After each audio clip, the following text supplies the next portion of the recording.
bienvenue. Si c'est la première fois pour toi de te connecter parce que quelqu'un t'aurait parlé de nos séances d'études bibliques hebdomadaires, bon, bienvenue. Toi qui as déjà l'habitude de te connecter tous les mardis, mercredis et jeudis à partir de 21 heures heure de New York, bienvenue à tous ceux-là qui nous écoutent depuis les pays arabes. Nous saluons ceux qui nous écoutent depuis le Koweït, depuis l'Arabie Saoudite, depuis l'Afghanistan, depuis le Pakistan, depuis l'Ouzbékistan, depuis le Kazakhstan. Nous saluons également ceux-là qui nous écoutent depuis les États-Unis, sans oublier ceux qui sont du côté du Canada. Bienvenue à nos auditeurs de la France, ceux également du côté de l'Afrique, du côté de l'Amérique latine, du côté de la Nouvelle-Zélande, de l'Australie, de l'Inde et puis de l'Océanie, tous ces pays où le français est parlé, même si le français n'est pas la langue officielle. Bienvenue à cette première édition dans notre nouveau studio depuis le New Jersey. Ça, c'est ici aux États-Unis, ce n'est pas très loin de New York. Bienvenue ma soeur, bienvenue mon frère. Je remercie donc le Seigneur Jésus-Christ pour ta vie. Je remercie le Seigneur Jésus-Christ pour vos vies. Je le remercie d'avoir mis dans vos cœurs, de vous intéresser aux choses spirituelles. La parole de Dieu nous enseigne dans la lettre de Paul aux Éphésiens. Dans Éphésiens chapitre 2, versets 8 à 9, la parole de Dieu dit « Car vous êtes sauvés par la grâce ». Par le moyen de la foi, et cela ne vient pas de vous, c'est le don de Dieu. Ce n'est point par les œuvres, afin que personne ne se glorifie.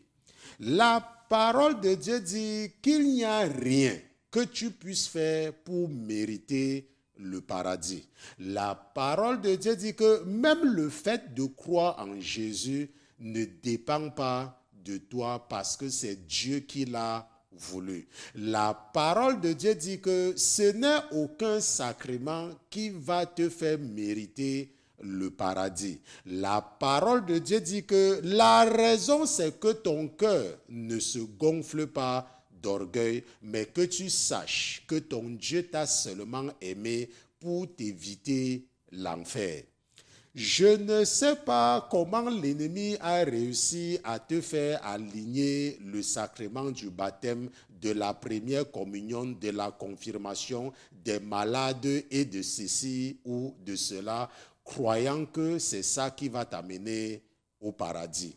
Je ne sais pas comment l'ennemi réussit à te faire bagarrer avec tout le monde dans ton église parce que tu veux occuper telle ou telle position, croyant que ce sont ces positions qui vont t'amener au paradis.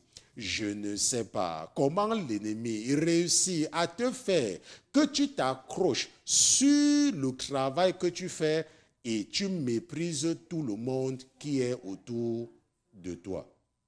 Mais ce soir, la parole de Dieu a mis dans le cœur de ton frère et serviteur que je suis de te dire que ce n'est pas par rapport à ce que tu vas faire que tu iras au paradis. Le paradis pour toi ne sera qu'une grâce de Jésus-Christ. Je remercie le Seigneur Jésus-Christ pour ta vie. Ce soir, pendant que nous allons retenir cette date, n'est-ce pas, cette date qui sera une date inoubliable dans la vie de ce ministère, et je pense, si je ne me trompe pas, que nous sommes le mercredi 10 avril 2019 et nous allons rester dans le livre que nous étudions, le livre de Job que nous avons commencé dans l'ancien studio, mais nous émettons ce soir à partir de notre nouveau studio dans le New Jersey, n'est-ce pas? Vous allez vous habituer à cela. Et aujourd'hui, c'est vraiment, n'est-ce pas? Vous allez nous excuser pour tous les problèmes techniques. Nous n'avons pas pu être en studio hier à cause du fait qu'on n'a même pas pu, à cause du fait que rien n'était prêt. Donc ce soir, si vous constatez des ratés, veuillez bien nous excuser, mais nous allons quand même essayer de continuer avec le chapitre 2 du livre de Job. Et nous allons comprendre pourquoi Dieu a écarté les femmes du sacerdoce. Pourquoi Dieu a-t-il écarté les femmes du sacerdoce? Ce sera le sujet de notre étude biblique de ce soir. Mais avant toute chose, avant de nous aventurer à utiliser la chair et le sang pour enseigner les princes et les princesses que vous êtes, nous allons d'abord nous assurer de la présence de notre patron dans ce studio. Mais comme notre patron n'est pas un patron ordinaire, comme il est Dieu, comme lui c'est Jésus-Christ de Nazareth, nous allons lui dérouler le tapis rouge et nous allons demander à tous les autres qui se trouvent dans les cieux, qui se trouvent sur la terre et sous la mer, de se taire le temps pour nous d'accueillir dans ce studio Jésus-Christ de Nazareth. Gardez l'écoute. À tout à l'heure.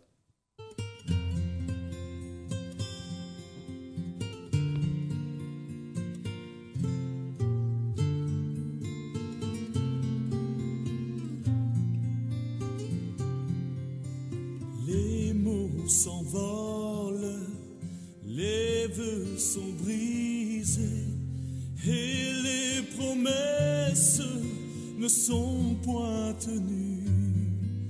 Une famille divisée, l'amour déchiré, nuit après nuit, tant de larmes j'ai versé. Guéris mon cœur, calme ma douleur. Je choisis de pardonner, j'apprends à vivre, acceptant les blessures de mon âme. Viens guérir mon cœur, ô Seigneur. Mes amis m'ont quitté et d'autres exigé bien plus que je ne pouvais leur donner.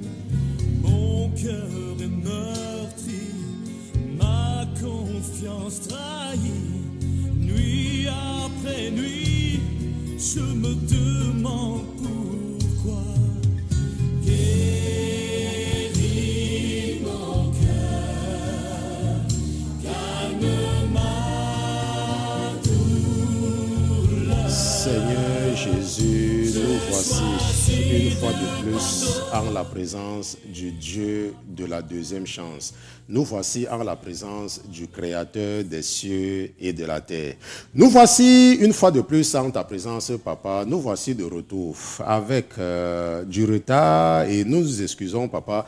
Nous venons quand même devant notre Dieu parce que nous sommes convaincus que tu es un Dieu qui est au courant de tout, que tu savais les difficultés que nous devions rencontrer dans ce nouveau studio, mais parce que tu ne voulais pas nous décourager, tu as seulement mis dans notre cœur l'excitation de ce qui est nouveau, l'excitation de ce qui est neuf. Mais nous tenons quand même à te remercier pour le courage que tu nous donnes tous les jours et pour la force que tu nous donnes et pour le désir que tu as mis dans nos cœurs d'être dévoués et de rendre possible ce projet qui a été décrété depuis ton lieu de résidence. Ce soir, Papa, permets-moi de venir en ta présence avec mes frères et mes sœurs.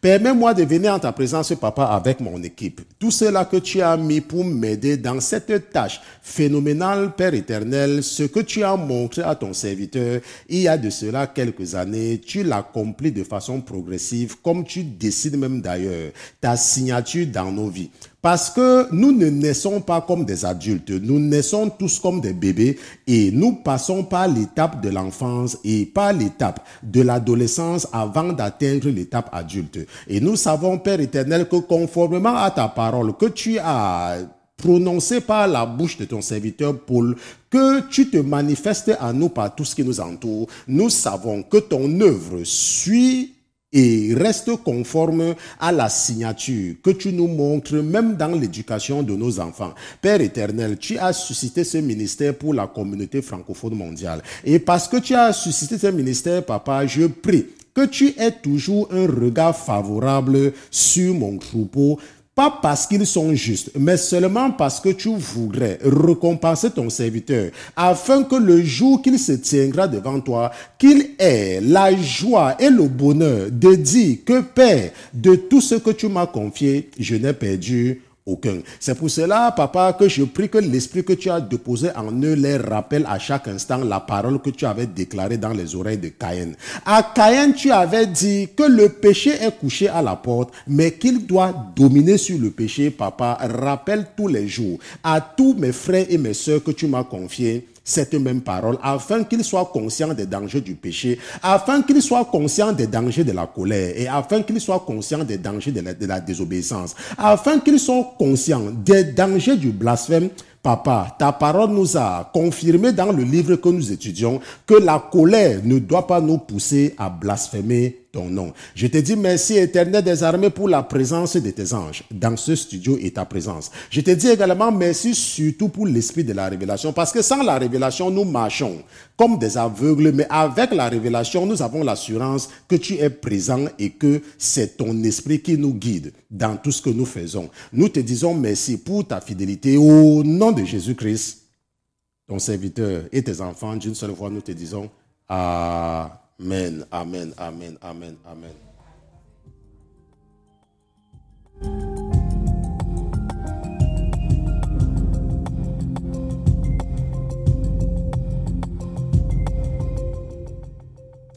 Nous remercions Dieu pour Jésus-Christ, nous remercions Jésus-Christ pour sa présence dans nos vies. Nous le remercions parce qu'il est Dieu. Nous le remercions pour sa bénédiction. Comme je dis toujours, ce ministère est né comme les rêves de Joseph, n'est-ce pas? Je vous ai toujours dit cela, qu'un jour j'ai rêvé que j'étais en train, n'est-ce pas, d'avertir les gens. Ok, c'était des bombes qui tombaient. J'étais comme sur un point élevé sur une des collines dans mon pays. Je ne vais pas donner le nom parce que je ne veux pas endurcir les cœurs des gens et je m'excuse également pour les gens de mon pays. Ce n'est pas que je vous renie, mais je ne veux pas endurcir les cœurs. Et étant au-dessus de cette colline, qui est une colline que tout le monde connaît dans mon pays, n'est-ce pas? Ça a un nom, n'est-ce pas? Même cet endroit a un nom. Je voyais comment les avions de guerre, comme pendant la guerre, comme pendant la Première Guerre mondiale, la Deuxième Guerre mondiale, jetaient les bombes. Et les bombes tombaient et ça détruisait beaucoup de gens. Et j'étais en train de dire que, mais est-ce que vous ne voyez pas le danger? Est-ce que vous ne voyez pas le danger?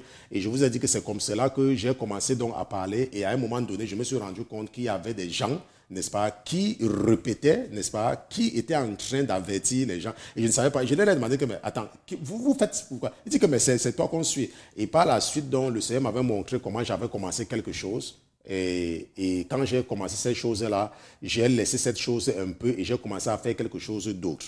Et cette deuxième chose que j'ai faite, n'est-ce pas, était comme c'était quelque chose que quand je suis venu, j'ai vu les gens qui regardaient, n'est-ce pas, comme sur un immeuble.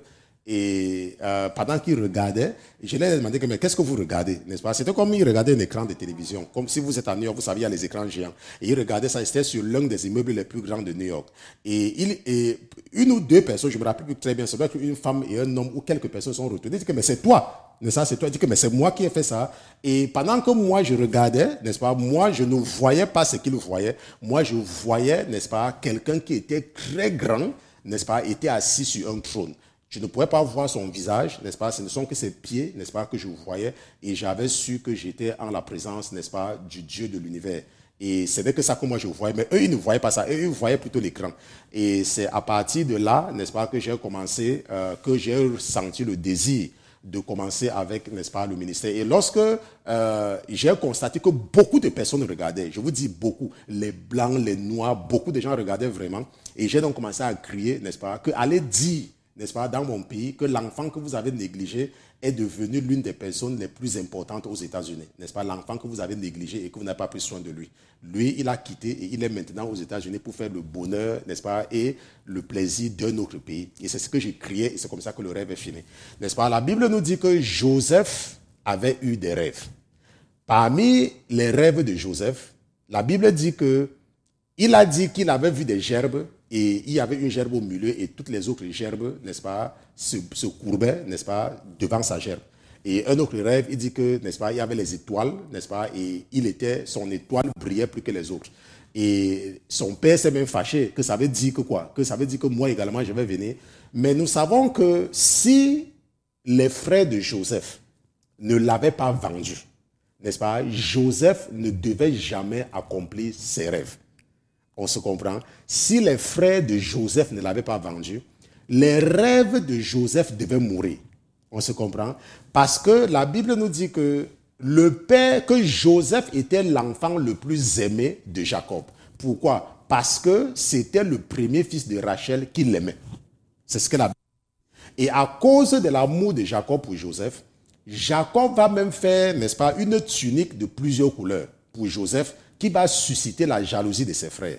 Et Joseph avait reçu le don de l'interprétation des rêves. Et ce don-là faisait qu'il comprenait des rêves. Et Joseph savait qu'il devait être quelqu'un. Mais parce que Joseph était le fils de son père, il fallait que Dieu trouve un moyen de l'éloigner.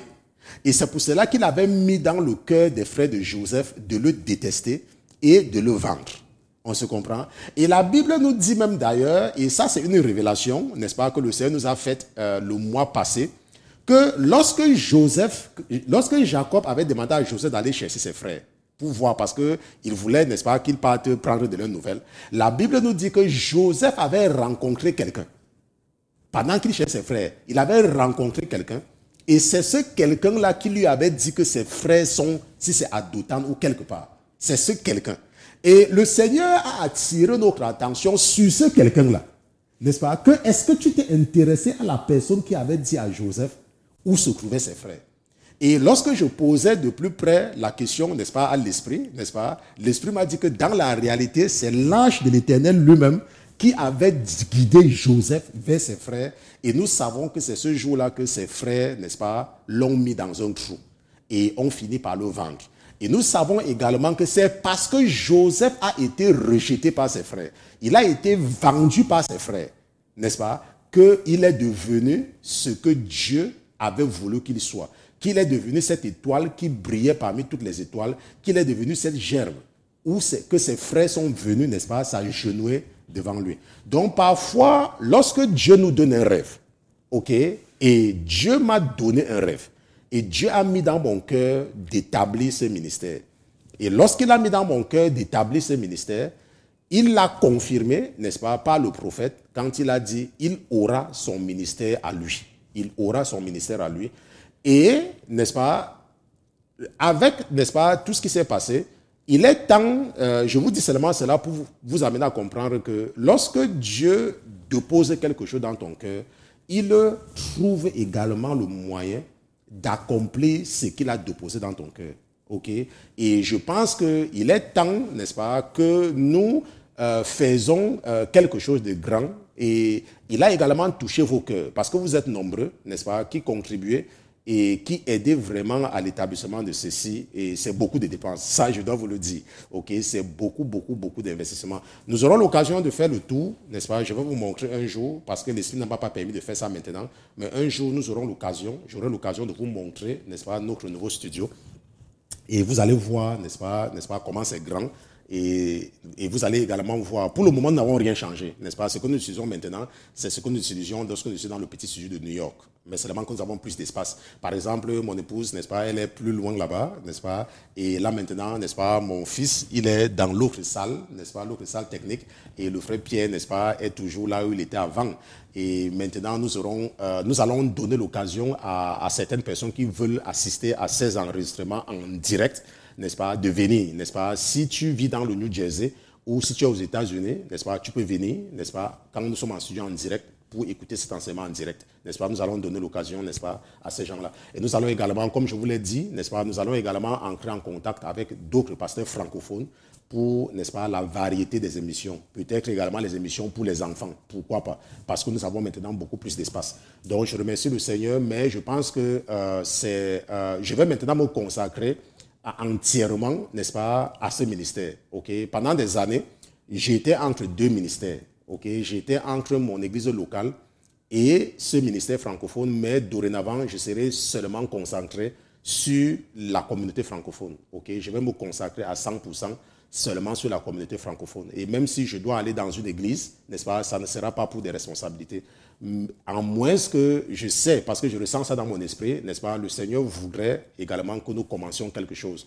Mais ça n'est pas encore confirmé. Okay? Ce n'est pas encore confirmé. Nous allons faire tout pour déployer ce ministère, pour que ce ministère atteigne, n'est-ce pas, ce qu'il avait montré à votre frère il y a de cela, c'était en 2011, 2010-2011, quelque part vers là-bas, okay, qu'il m'avait montré cela. Et nous sommes maintenant, n'est-ce pas, dans une phase, n'est-ce pas, de transition. Donc, si le Seigneur met dans ton cœur de nous aider financièrement pour atteindre nos objectifs, n'est-ce pas, avoir, n'est-ce pas, quelque chose de très bien, c'est une occasion en or pour toi. Une contribution pour l'œuvre de Dieu n'est pas perdue. Okay? Quand tu contribues pour l'œuvre de Dieu, je peux te garantir que ça vient toujours avec des bénédictions. Ça vient toujours avec des bénédictions. Quand tu contribues pour l'œuvre de l'Éternel, donc c'est très important de comprendre. Donc je pense donc que nous avons assez parlé, n'est-ce pas, de notre nouveau studio. Et nous allons donc partir rapidement dans le livre de Job, parce que c'est ça, la chose la plus importante, c'est l'étude biblique. Je suis conscient que vous avez été sevrés pendant quelques jours. Et vous devez seulement remercier, n'est-ce pas, le frère Pierre, parce que si ça dépendait de moi, je ne devais même pas être en studio cette semaine. Mais il a tellement poussé, il a tellement poussé pour que je puisse au moins venir en studio. C'est pour cela que nous devons remercier Dieu pour sa vie. Donc, allons dans Job chapitre 2, nous allons lire à partir du verset 1. Je tiens également à remercier le Seigneur pour la vie du frère Émile, n'est-ce pas, qui fait un travail énorme. Le frère Émile, n'est-ce pas, il y a également le frère Boris, le frère Steve. Ce sont des personnes qui travaillent également vraiment, n'est-ce pas, pour encourager et pour aider ce ministère. Je remercie vraiment le Seigneur, n'est-ce pas, pour leur vie. Il y a également des femmes, mais je préfère les taire parce que ça, ce sont mes bijoux, ok? Je ne les expose pas. Il y a beaucoup de femmes, vous connaissez, n'est-ce pas? Que ce soit ce qui commence par ceci ou cela, même le commencement de vos noms, je ne prononce pas.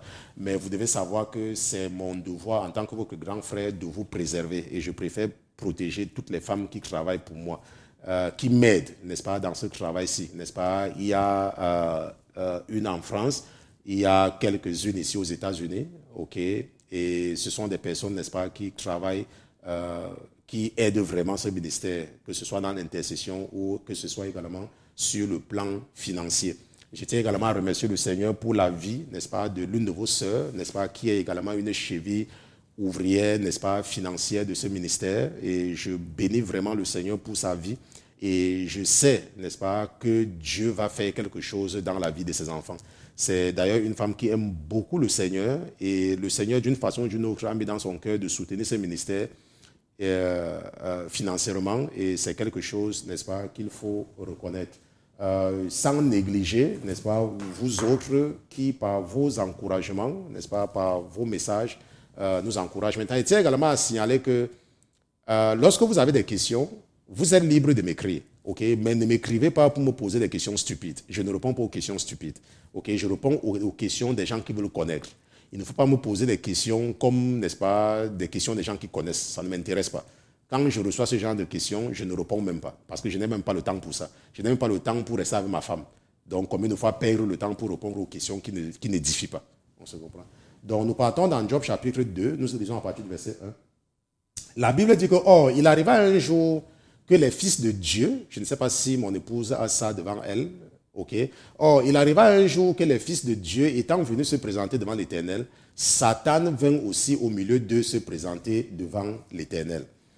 Et l'Éternel dit à Satan, d'où viens-tu? Et Satan répondit à l'Éternel et dit, de courir ça et là sur la terre et de m'y promener. Nous avons compris, quand nous avons étudié cette partie, que c'est tout ce que le diable fait, n'est-ce pas? La Bible dit que le diable, n'est-ce pas, passe le temps, n'est-ce pas? Il est là comme un lion rugissant, cherchant qui dévorait. Parce que ce qu'il fait, c'est qu'il passe le temps, n'est-ce pas, entre le ciel et la terre. Il vient regarder ce que tu fais et pas t'accuser. Il vient regarder ce que tu fais et pas t'accuser. C'est pour ça que son nom, c'est Satan, l'accusateur. C'est tout ce qu'il fait, n'est-ce pas? Il passe le temps, c'est tout ce qu'il fait. Et maintenant, parce qu'il ne peut pas être partout au même moment, c'est pour cela qu'il a les agents. Il a les agents spirituels, il y a les agents humains. Les agents humains, ce sont les gens que le diable a mis dans ta vie, qui sont seulement là pour t'encourager à faire ce qui est contre la parole de Dieu. Ça sont les agents humains. Et à côté des agents humains, il y a ce qu'on appelle les esprits familiers. Les esprits familiers, ce sont ces démons, n'est-ce pas, qui sont dans chaque famille, toutes les familles. Même si tu es dans une famille chrétienne, n'est-ce pas, il y a toujours les esprits familiers. Ok, ce sont des démons qui ont pour mission d'enregistrer toutes les activités de la famille. Donc, quand le diable vient, il ne vient pas vers toi, il va demander le rapport aux esprits familiers, qui vont leur dire que sa grand-mère est morte du cancer, son grand-père avait le diabète, ou alors son père n'a jamais fréquenté, ou son père vendait ceci ou vendait cela. Ce qui fait donc que les informations qu'ils reçoivent des esprits familiers font que lorsque le diable veut te frapper et qu'il ne veut pas que tu te réveilles et que tu te tournes vers Jésus, il va te frapper par une maladie qu'un membre de ta famille avait déjà eue. De façon que quand toi tu auras la même maladie, et que tu vas partir, ta mère va te dire que ton grand-père avait aussi ça. Ou alors que ton père est mort de ça. Et parce qu'on va te dire que ton père est mort de ça, ça ne va pas te réveiller. Tu vas te dire que ok, ça veut dire que c'est dans la famille. Ok, ça c'est le rôle des esprits familiers. Donc la Bible nous dit dans Job chapitre 2, nous allons repartir là-bas, que la Bible dit que l'Éternel dit à Satan, d'où viens-tu? Et Satan répondit à l'Éternel et dit, de courir ça et là sur la terre et de m'y promener. Et la Bible dit que l'Éternel dit à Satan, as-tu remarqué mon serviteur Job? Il n'y en a pas comme lui sur la terre, intègre, droit, craignant Dieu et se détournant du mal. Il tient encore ferme dans son intégrité et tu m'as excité à le ruiner sans motif. Rappelons-nous ce qui s'est déjà passé au chapitre 1. Au chapitre 1, nous savons que le diable a déjà tué ou alors détruit beaucoup de choses de Job. Et maintenant, au chapitre 2, la Bible, Dieu dit, n'est-ce pas, que tu m'as excité, n'est-ce pas, à le ruiner sans motif. Parce que Job était quelqu'un d'intègre. Et la Bible dit que, et Satan répondit à l'Éternel et dit, peau pour peau, tout ce que l'homme possède, il le donne pour sa vie. Mais étends ta main et touche à ses os et à sa chair, et tu verras s'il ne te renie pas en face. Rappelons-nous qu'au départ, il n'était pas question de toucher à sa peau. N'est-ce pas? Au départ, c'était de toucher tout ce qu'il avait. Et le diable croyait que si l'appauvrit Job, n'est-ce pas, Job, n'est-ce pas, va abandonner le Seigneur, mais ce n'a pas été le cas. Il a donc dit que, ok, maintenant, touche maintenant son corps. Touche son corps. On se comprend? Et l'Éternel dit à Satan, voici, il est en ta main, seulement respecte sa vie. Ça veut dire quoi? Ça veut dire que fais tout ce que tu veux, mais ne prends pas sa vie. Maintenant, ça nous permet de comprendre que lorsque quelqu'un doit mourir, il y a deux façons de mourir. Ok? Il y a deux façons. Tu peux mourir de façon naturelle. Ça veut dire que le temps que Dieu a dit que tu vas mourir arrive, tu meurs. On se comprend? Et tu peux également mourir, n'est-ce pas, de façon prématurée. Ok? C'est ce qu'on appelle les morts prématurées. Ça veut dire que le diable peut obtenir de Dieu de couper ta vie. Pourquoi? Parce que, par exemple, tu as péché. Et on t'a accusé. Et lorsqu'on a gagné le procès au ciel contre toi, je vous ai raconté comment ça se passe. On autorise. Parce que ce que tu as posé comme acte mérite la mort. Par exemple, la Bible dit, quand nous avons vu les deux livres de la loi, Lévitique et Deutéronome, il y a des péchés qui sont mortels. On se comprend? Il y a des péchés qui sont mortels et les péchés qui ne sont pas mortels. Ok, c'est ce que la Bible nous dit, qu'il y a des péchés mortels et des péchés qui ne sont pas mortels. Maintenant, si tu commets un péché qui est mortel, par exemple, la Bible dit que si tu couches avec une femme mariée, n'est-ce pas? La Bible dit que si un homme couche avec une femme mariée, n'est-ce pas? Les deux doivent mourir. On se comprend? Les deux doivent mourir. Ça veut dire quoi? Ça veut dire que si tu es par exemple un homme et tu couches avec la femme de quelqu'un, tu dois mourir. Ok? Ça veut dire que lorsque le diable va t'accuser, et s'il a raison, ça veut dire que si entre-temps, tu n'as pas accepté Jésus et que tu n'as pas confessé tes péchés et que tu continues à vivre de là, le diable, ça veut dire qu'au tribunal, ce n'est pas forcément le diable qui est là-bas. Hein. Il y a ce qu'on appelle les procureurs. Comme vous voyez sur la terre, ils vont donc obtenir, n'est-ce pas, ta condamnation à mort. Et en ce moment, donc, on va donc te faire mourir. Donc, de la même façon, c'est pour ça que ici, la Bible dit dans Job chapitre 2, verset 6, et mon frère a montré ça, et l'Éternel dit à Satan, voici, il est en ta main. Seulement respecter sa vie. Dans le cas de Job, n'est-ce pas, c'est que respecter sa vie. Mais, ça pouvait être que voici, il est en ta main. Donc, si par exemple, Dieu avait dit à Satan que Job est dans ta vie, le diable pouvait faire souffrir Job avant de le tuer. Mais comme le diable est méchant, ça ne lui sert à rien de te tuer. Ce qui fait qu'il va rendre ta vie misérable avant de te tuer. C'est pour ça que vous voyez des gens qui sont malades, ils maigrissent, malades, ils souffrent avant de mourir. C'est ce qui plaît. Parce que le diable, il est mesquin, il est cynique, il est méchant, il est tout. On se comprend. Maintenant, au verset 7, on dit, et Satan sortit de devant la face de l'Éternel, et il frappa Job d'un ulcère malin. C'est ce que je suis en train de vous expliquer. Depuis la plante des pieds jusqu'au sommet de la tête, comme dans le cas de votre serviteur. Moi, quand le diable a eu le droit, n'est-ce pas, de venir me frapper, boum, c'était le cancer. On se comprend? C'était le cancer. Et avant même qu'on ne détecte le cancer, n'est-ce pas, j'avais tellement souffert des hémorroïdes. On se comprend? Donc, c'est comme ça que ça se passe. Et la Bible dit au verset 8 que et Job prit un tesson pour se gratter et il était assis dans la cendre. Ça n'a pas besoin d'être expliqué, vous comprenez? Et sa femme lui dit, tu tiens ferme encore dans ton intégrité, renie Dieu et meurs. Voilà ce que sa femme lui dit. Et sa femme lui dit, tu tiens ferme encore dans ton intégrité, renie Dieu et meurs. Et c'est ça qui a inspiré le sujet de l'étude biblique de ce soir, n'est-ce pas? Pourquoi Dieu a-t-il écarté les femmes du sacerdoce? N'est-ce pas? Bien évidemment, nous parlons du sacerdoce lévitique. Pourquoi Dieu les a écartés? Et le verset 10 nous dit que, et il lui dit, ça veut dire que Job répond à sa femme, tu parles comme une femme insensée. Nous recevons le bien de la part de Dieu et nous ne recevrions pas le mal. En tout cela, Job ne pécha point par ses lèvres. En tout cela, Job ne pécha point par ses lèvres. Nous retenons au verset 9 que la femme de Job lui a dit, tu tiens encore ferme dans ton intégrité, renie Dieu et meurs. Renie Dieu et meurs. Qu'est-ce qu'il y a que depuis 10 ans que tu travailles, tu n'as pas pu te construire une maison alors que tes collègues ont une maison. Parce que tu dis que tu vas à l'église, n'est-ce pas? Commence aussi à faire comme eux pour qu'on ait aussi une belle maison. Tu dis depuis là que tu es un jeune garçon qui est beau. Regarde comment tes collègues ont les premiers bureaux, les deuxièmes bureaux. Mais toi, chaque fois quand tu sors du travail, tu rentres directement à la maison. Et tu es même qu'un genre d'homme. Et c'est comme ça que tes soeurs disent que ta femme t'a certainement mis dans la bouteille. Oh, c'est même sûr qu'on l'a mis dans la bouteille. Un homme comme ça, les femmes courent derrière lui et tout, mais il est seulement là quand il sort du travail, il rentre à la maison. Et c'est comme ça qu'un jour, tu écoutes, tu pâches le truc là, et c'est là-bas que tu attrapes la maladie. On se comprend? Donc, ce que nous voyons ici, là, ce sont des choses classiques. Ce sont les choses que les femmes amènent leur mari à faire de plus en plus. N'est-ce pas? Que ce soit les femmes des pasteurs, que ce soit, n'est-ce pas, les femmes des directeurs d'entreprise. Ça, c'est quelque chose que les femmes font dans la vie de beaucoup de personnes. Beaucoup. N'est-ce pas? Oh, n'est-ce pas? Tu es là tout le temps, tu aides l'église. Tout le temps, tu aides l'église. Alors que tu n'as pas envoyé l'argent à mon père. Ou alors tu n'as pas envoyé l'argent à ma mère. Tout ton argent, ce n'est que pour le travail de Dieu. Le travail de Dieu, c'est la même chose. N'est-ce pas? Ce que je dis là, c'est ce qui se passe tout le temps. OK? Bon, maintenant, il y a quelque chose que nous devons comprendre. Et nous allons d'abord revenir sur l'institution du sacerdoce lévitique. Parce que lorsque nous parlons du sacerdoce lévitique, c'est quoi, n'est-ce pas? Nous allons revenir d'abord là-dessus. Nous partons dans Exode chapitre 28. Allons ensemble dans Exode chapitre 28. N'est-ce pas? Je tiens encore à rappeler que si c'est la première fois pour toi de nous écouter, nous sommes la Sainteté FM, la Sainteté Télévision. Nous sommes un ministère d'enseignement et d'édification.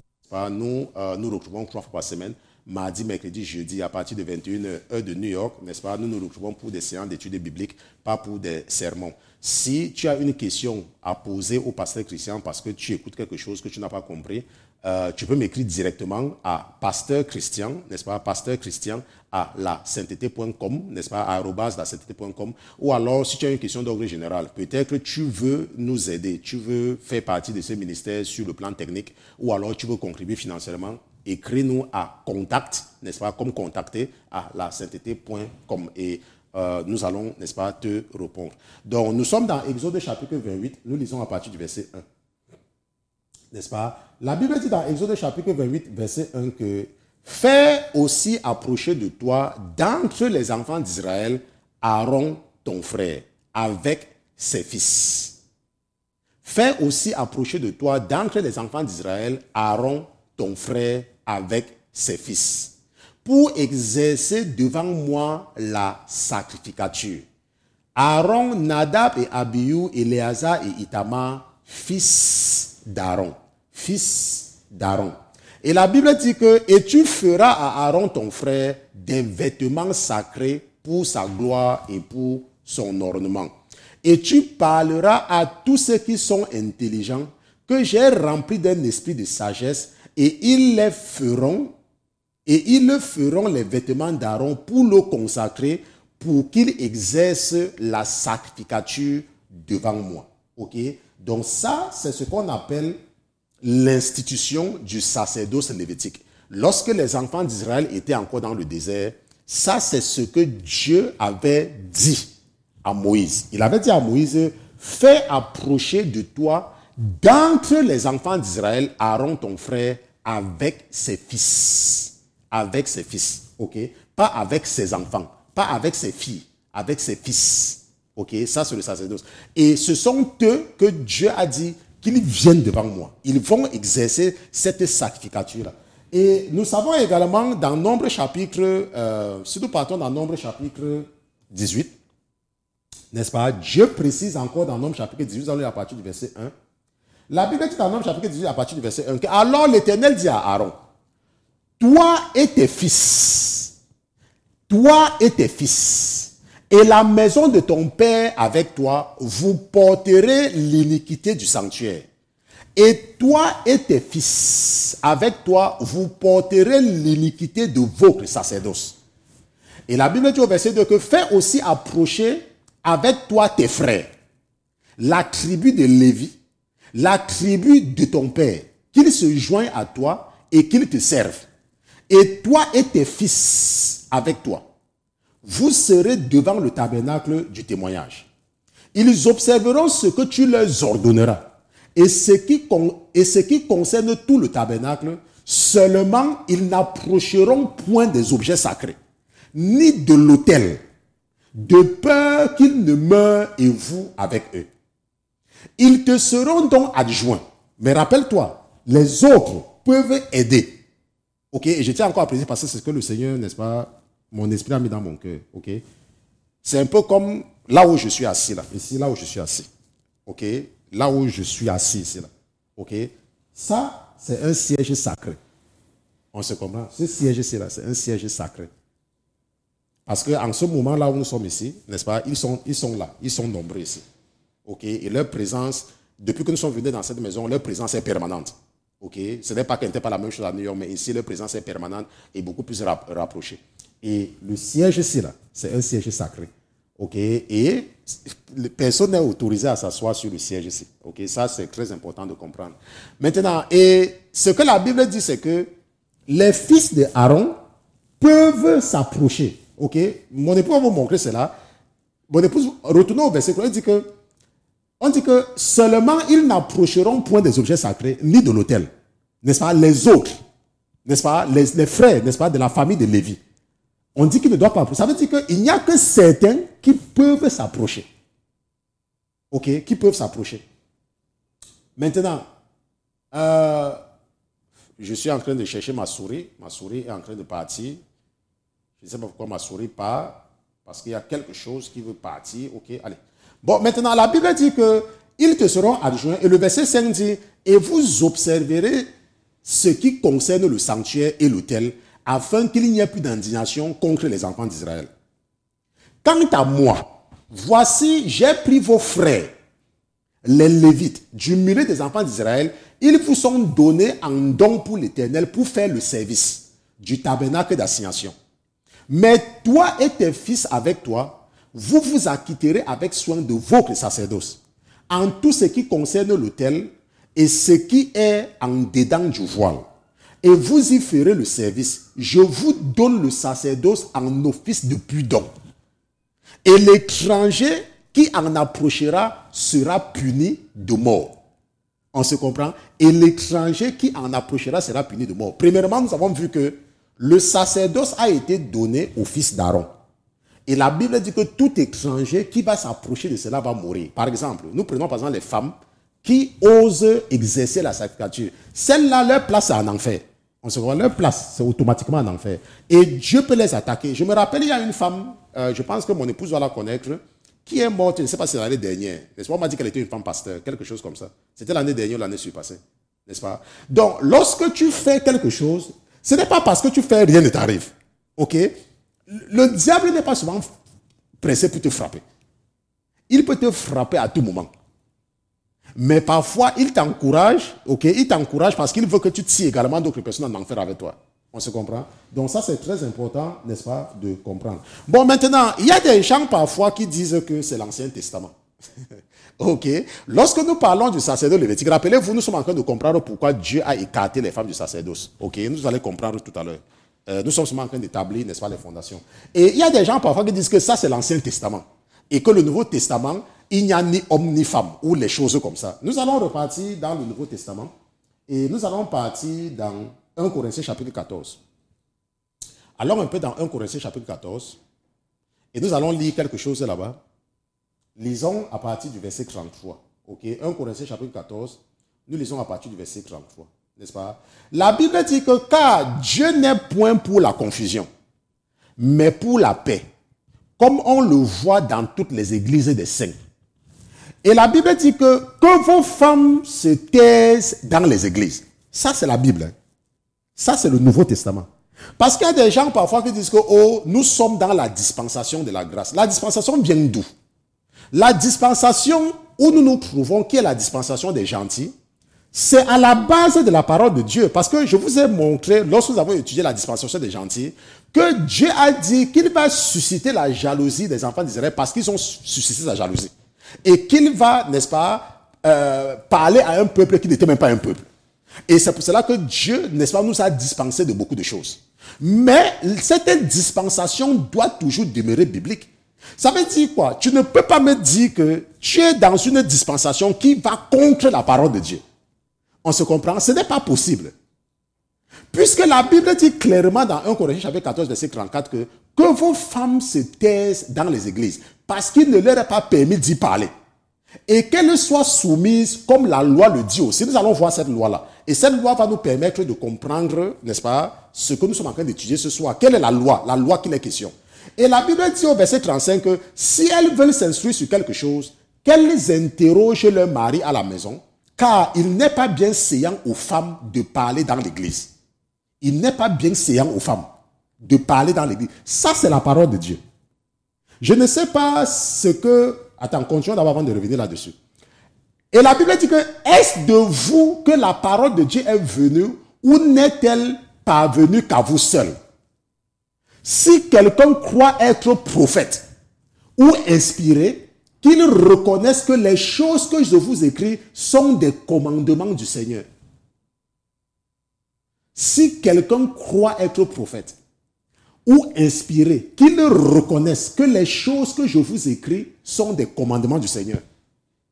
Et c'est Jésus qui a commandé que les femmes, n'est-ce pas, que les femmes doivent se taire dans les églises. Mais il y a des églises, vous allez voir les femmes qui sont en train d'exhorter.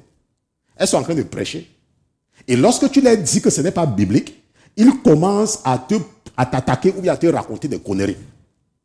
La Bible dit que les femmes ne doivent pas parler dans l'église. Ça, c'est le Nouveau Testament. Et nous allons comprendre pourquoi. Ok? Parce que la Bible nous dit que si nous partons dans 1 Timothée, avant de continuer, allons un peu dans 1 Timothée chapitre 2. Allons un peu dans 1 Timothée chapitre 2. Tu vas dire que tu as un prophète, que ton passé est un prophète. La Bible vient de dire que si tu crois être prophète, que tu saches que ça c'est un commandement du Seigneur. Si tu crois que tu es un prophète. Ok? Dans 1 Timothée chapitre 2, la Bible nous dit, si nous lisons à partir du verset 11, n'est-ce pas? La Bible répète encore, ça réitère, que la femme écoute l'instruction en silence, en toute soumission. Car je ne permets pas à la femme d'enseigner, ni de prendre de l'autorité sur son mari, mais elle doit demeurer dans le silence. On se comprend? Elle doit demeurer dans le silence, car Adam a été formé le premier et Ève ensuite. Et ce n'est pas Adam qui a été séduit, c'est la femme qui, séduite, est tombée dans la transgression.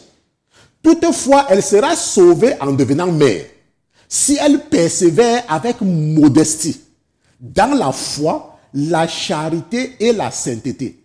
Maintenant, je voulais m'arrêter, n'est-ce pas, je pense qu'au chapitre 13. Mais l'esprit qui est en moi m'a dit que non, je veux que tu continues. Je veux que tu continues jusqu'au verset 15. Il y a quelque chose que je veux te montrer là-bas. Et c'est là où j'ai posé la question à l'esprit qui est en moi que, Qu'est-ce qui se passe ici? Maintenant, regardons bien. Je ne sais pas si c'est ça que mon épouse vous montre là-bas. C'est ça que nous sommes sur le verset 15, n'est-ce pas? La Bible dit que si elle persévère, voilà la révélation que j'ai reçue. Si elle persévère avec modestie, la modestie, ça veut dire quoi? C'est quoi la modestie? Quand on dit que tu es modeste, la Bible dit que la femme doit être modeste dans la foi. Ça veut dire que quand tu es une femme, même si tu comprends la Bible, quand les hommes sont là, tu dois te rabaisser. On se comprend? Si tu es dans une église et qu'il y a un groupe de prière avec les hommes, si tu es une femme, ferme ta bouche et demande à un homme de diriger la prière. Il ne faut jamais, en tant que femme, diriger la prière quand les hommes sont présents. Est-ce que tu me comprends? Parce que la Bible dit que tu dois être modeste. La Bible dit que toutefois, elle sera sauvée en devenant mère. Mais attends, mais ça a une condition. Si elle persévère avec modestie dans la foi, la charité et la sainteté. Mais l'Esprit a surtout attiré mon attention ici avec modestie. Parce qu'il y a des femmes, surtout dans certaines églises que je connais, où il y a des groupes de prière, où les hommes et les femmes, peut-être la chorale, ou peut-être le groupe de ceci ou le groupe de cela, et il y a une femme parce qu'elle croit qu'elle comprend la Bible. On lui dit diriger la prière, elle dirige. Et les hommes sont là. Ok? Bon, maintenant, ce que nous allons voir quelque chose de très important. Nous allons définir ce que c'est que l'émotion. Parce que c'est quelque chose que nous devons comprendre. Parce que nous voulons comprendre pourquoi Dieu a écarté les femmes du sacerdoce. Ok? Et c'est pour cela que nous allons définir. Nous allons... vous allez m'excuser, ça c'est un nouvel ordinateur. Ce n'est même pas que c'est nouveau, mais je suis en train de vouloir également m'en sortir avec cette nouvelle formule. Ok, bon, c'est bon. Donc, nous allons partir... Ce n'est pas toi que je veux. Je ne sais pas pourquoi tu ne me donnes pas ce que je veux. Revenons ici. Pourquoi est-ce que je n'ai pas ça? Ok, bon, là maintenant je vois, j'ai ça. Maintenant, nous allons regarder la définition, n'est-ce pas, de l'émotion. Ok, donc faisons ceci, comme d'habitude, nous sommes déjà habitués. Copier, coller. Donc, nous prenons la définition de l'émotion. Prenons émotion, mettons ça en 24, mettons ça au milieu. Nous mettons émotion au milieu et nous allons mettre ça en rouge. OK? Et ce que nous allons faire, c'est que nous allons prendre ceci là pour mettre à une taille acceptable. Je ne sais pas quelle sera la taille acceptable. Là, c'est très grand. Mettons un peu ça à 18. Bon, même 18, c'est très grand. Mettons à 17. OK, 17. Je ne sais pas si ça sera visible, mais si ce n'est pas visible, mon époux va me faire savoir et puis nous allons changer. Je ne sais pas si c'est visible. Bon, c'est visible. Maintenant, c'est quoi l'émotion? Maintenant, lorsque nous regardons le dictionnaire, j'ai regardé dans plusieurs dictionnaires et j'aime surtout, n'est-ce pas, le Centre national de recherche textuelle et lexicale, n'est-ce pas, le CNRTL. Et j'ai également regardé dans le dictionnaire du psychologue, ok, le dictionnaire du psychologue. Et c'est ça ici, là, n'est-ce pas, que j'ai mis, n'est-ce pas, juste pour faire la différence dans le dictionnaire du psychologue. Ok. Si nous mettons ça peut-être en bleu, juste pour que ce soit un peu différencié, le dictionnaire du psychologue. Maintenant, l'émotion, c'est quoi? L'émotion, c'est une conduite réactive. C'est quoi une conduite réactive? Je vais regarder un peu le temps. Ok, on a le temps, on va terminer avec cette définition. Maintenant, c'est quoi une conduite réactive? Regarde un peu le compteur. Pour vous qui vivez en Afrique, ok, pour vous qui vivez en Afrique, n'est-ce pas? Le compteur, c'est quoi? J'ai toujours tendance à regarder plutôt de l'autre côté. Je ne regarde pas trop dans la caméra parce que c'est un nouveau studio. Donc moi, je ne suis pas encore habitué à ça. Je dois apprendre à regarder dans la caméra. Maintenant, regardons un peu en Afrique. Vous qui vivez en Afrique, n'est-ce pas? Il y a des compteurs en Afrique qui ont des disjoncteurs. Ok? Et lorsqu'il y a un court-circuit dans la maison, le compteur saute. Ok? N'est-ce pas? Ça, c'est un exemple de réaction. N'est-ce pas? Réaction. Ça veut dire qu'il y a un problème, ça saute. Il y a un problème, ça saute. Par contre, ici chez nous, n'est-ce pas? Ou bien ceux qui vivent en France, ou bien dans les pays développés, le compteur ne saute pas. Ok? Il y a des fusibles installés dans les maisons. Donc, quand il y a un court-circuit, c'est le fusible qui peut griller. Ou alors, ça peut même créer l'incendie. Ok? Mais je voulais seulement vous amener à comprendre le truc réactif. Donc, l'émotion, c'est une conduite réactive. Un réflexe involontaire, vécu simultanément au niveau du corps d'une manière plus ou moins violente et affectivement sur le mode du plaisir ou de la douleur. Ok? L'émotion, c'est quoi? C'est un bouleversement, une secousse saisissant qui rompt la tranquillité, se manifeste par des modifications physiologiques violentes, parfois explosives ou paralysantes. Une émotion forte, n'est-ce pas? Crier, trembler d'émotion. Maintenant, au sens péjoratif, n'est-ce pas? C'est un excès de sensibilité, comme la sensiblerie, n'est-ce pas? Ou le sentimentalisme. Ok? Ça, c'est quand on va vraiment au sens péjoratif. Mais nous voyons ici là que, on voit que c'est un bouleversement, une secousse saisissant qui rompt la tranquillité. N'est-ce pas? Se manifeste par des modifications physiologiques violentes, parfois explosives ou tranquillités. Par exemple, tu as une émotion forte, crier, trembler d'émotion. On se comprend? Maintenant, lorsque nous regardons le dictionnaire du psychologue, n'est-ce pas? Dans le dictionnaire du psychologue, on dit que c'est un mouvement affectif soudain et intense.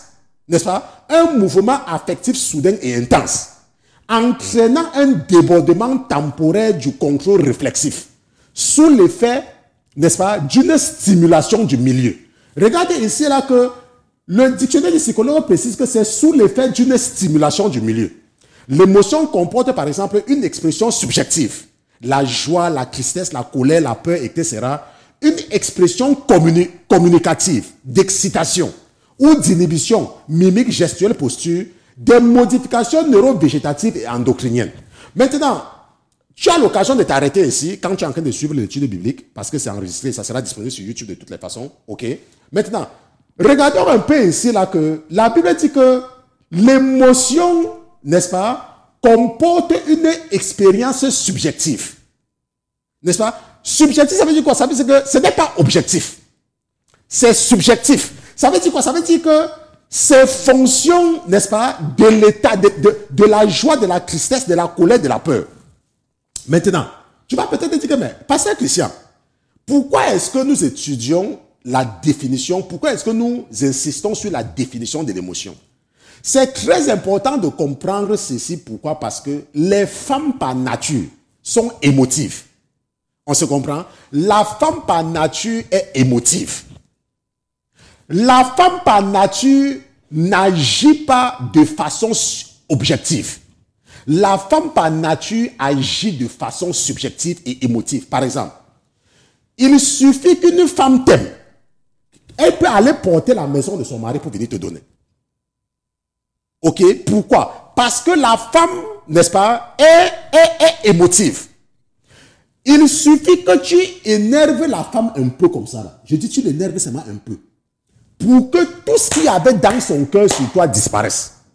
On se comprend pourquoi? Parce que c'est sa nature. C'est la nature de la femme. Bien évidemment, nous devons faire, il y a des exceptions. Il y a des femmes qui se contrôlent vraiment. Ok? Donc si tu as une femme qui est une femme forte, s'il te plaît, excuse-moi. Mais nous parlons de la majorité. Ce que je suis en train de dire que les femmes qui ne sont pas émotives là, c'est peut-être 0,0001 sur 100. Ça veut dire que sur 100 femmes, tu vas trouver presque rien. C'est quand tu vas partir peut-être sur 1000 femmes que tu vas trouver une. On se comprend? Donc, les femmes par nature sont émotives. Les femmes par nature, comme nous avons vu ici là, n'est-ce pas? Comme ici, mouvement affectif soudain et intense, entraînant un développement du contrôle réflexif sous l'effet d'une stimulation du milieu. Ça veut dire quoi? Ça veut dire que pour la femme, pour les femmes, quand il y a un petit problème, boum, ce n'est pas le raisonnement qui va décider, ça sera le sentiment. On se comprend, ça sera le sentiment. Et une organisation ne peut pas fonctionner comme cela. Une organisation doit être dirigée par les gens qui ne sont pas émotifs et qui sont forts. Je vous ai dit plusieurs fois comment moi, par exemple, dans l'éducation de mes enfants, quand je punis mon enfant, s'il veut, il ne me parle pas pendant une semaine, ça ne me dit rien. Ce n'est pas que je ne les aime pas, mais ça ne me dit pas, ça ne me dit rien.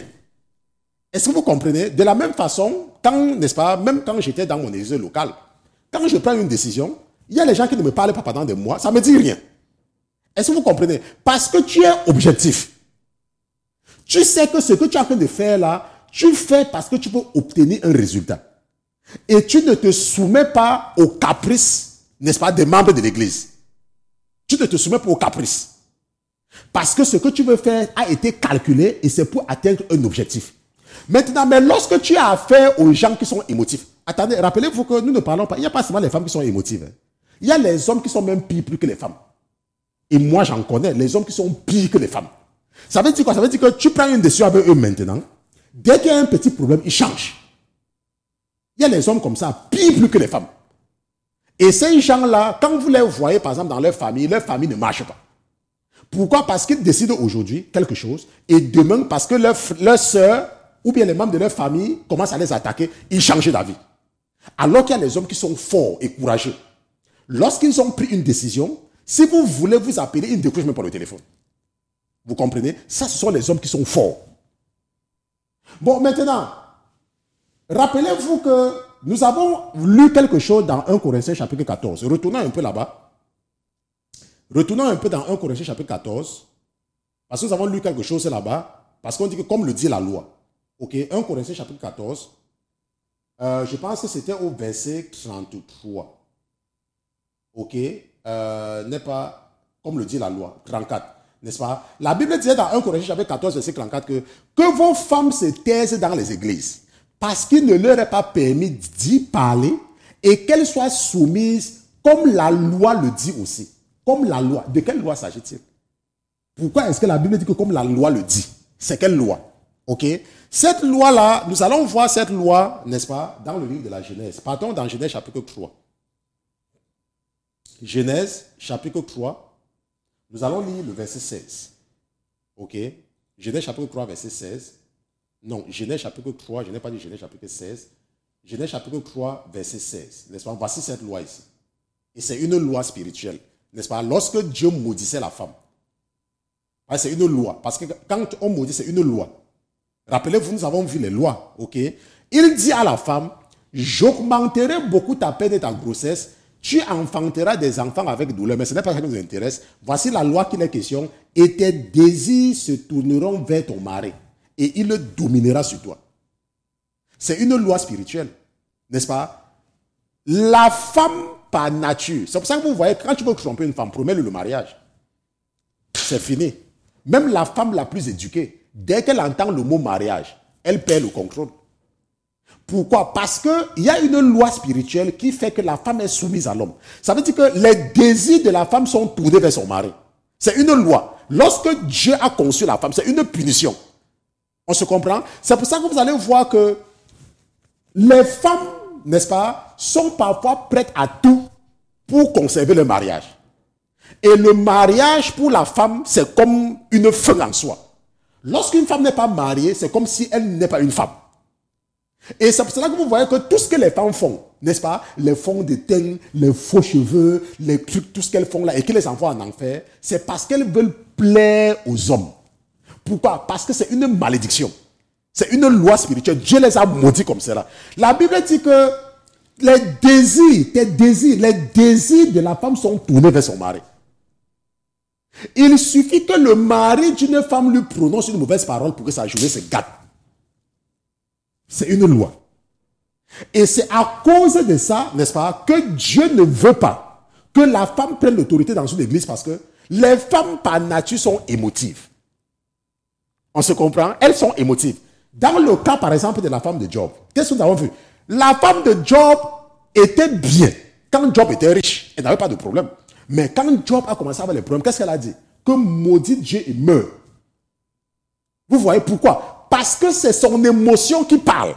Elle a totalement oublié les bienfaits de l'Éternel. Et elle voit seulement les problèmes maintenant. Elle oublie que Job était l'homme le plus riche. Et qu'elle était la femme la plus respectée. Et que quand Job priait avec elle. Mais parce qu'ils ont perdu leur maison. Parce qu'ils ont perdu leurs enfants. Parce qu'elle dit à Job que tu tiens encore à ton intégrité, maudit Dieu et meurs. Pourquoi? Parce que la femme est guidée par l'émotion. Et c'est pour cela que Dieu ne veut pas que les femmes aient les responsabilités dans l'église. Pourquoi? Parce que par expérience, moi je vous parle par expérience. Je connais les églises. Dans chaque département que moi je connais, dans l'église, où c'est une femme, c'est toujours le désordre. C'est toujours le désordre. Pourquoi? Parce que la femme marche par l'émotion. Elle est guidée par l'émotion. Et à cause de cette loi, que Dieu demande aux femmes de fermer la bouche dans l'église et de laisser les hommes s'occuper de son business. On se comprend? Donc c'est pour cela, Dieu n'a pas écarté la femme pour autre chose. Ce n'est pas que l'homme dépasse la femme. Non. C'est seulement parce que quand les décisions doivent être prises, on a besoin des gens qui sont objectifs et qui ne sont pas réactifs. Aujourd'hui, je connais beaucoup. Quand moi j'étais à l'église, quand je prends une décision qui arrange certaines personnes, tu les vois, elles sourient avec moi. Lorsque je prends une décision, elles ne me parlent pas. Alors que les hommes, ça ne changeait rien. Je prends une décision qui les arrange, c'est bien, ils sont contents, c'est vrai, mais quand ça ne les arrange pas, ils continuent toujours à me saluer. Or, les femmes, et vous allez vous rendre compte que dans les églises, c'est comme cela.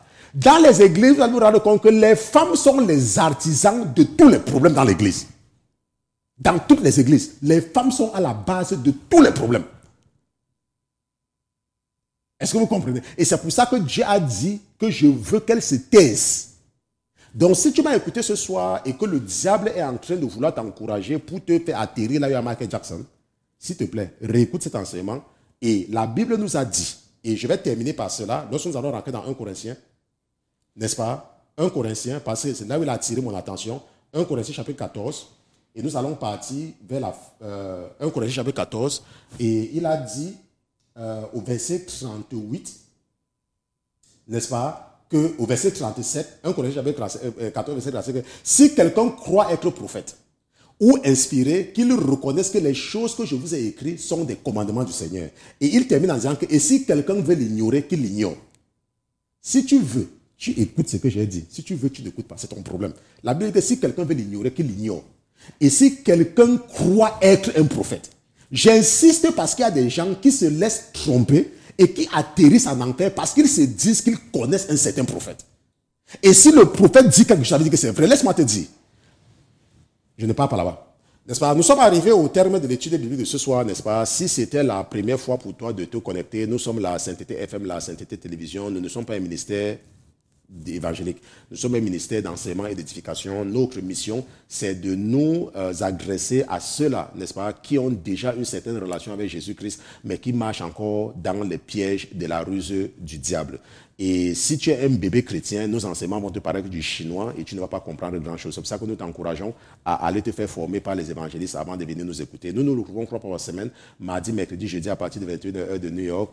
Si c'était également pour toi l'occasion de découvrir ce ministère, c'est si le Seigneur a mis dans ton cœur de nous aider, n'est-ce pas, que ce soit sur le plan technique ou sur le plan financier, n'est-ce pas, ça c'est ton opportunité de servir le Dieu que tu aimes. Tu peux nous écrire à contact@lasainteté.com, contact@lasainteté.com. Peut-être que tu as écouté quelque chose que tu n'as pas compris et tu peux poser directement la question, n'est-ce pas? Tu peux me poser directement la question, le pasteur Christian. Tu peux m'écrire directement à pasteurchristian@lasainteté.com. Nous allons prier. Seigneur Jésus, je te remercie d'avoir été présent dans ce studio. Je te remercie de nous avoir permis de commencer ton œuvre dans ce nouvel état où tu nous as envoyés. Nous te disons merci, mon Dieu, mon roi, parce que tu es Dieu. Nous te disons merci surtout pour ta présence dans nos vies et pour la protection que tu nous as su 24 sur 24. Papa, permets-moi également de te supplier de veiller sur mon troupeau. Permets-moi de te supplier de veiller sur mes frères et mes sœurs que tu m'as confiés. Papa, permets-moi de te demander de veiller sur leurs rêves et de ne pas permettre à l'ennemi d'entrer dans leurs rêves pour les faire poser des actes que tu as en horreur. Nous te remercions pour tout ce que tu nous avons appris ce soir au nom de Jésus-Christ, ton serviteur et tes enfants d'une seule voix, nous te disons Amen. Amen.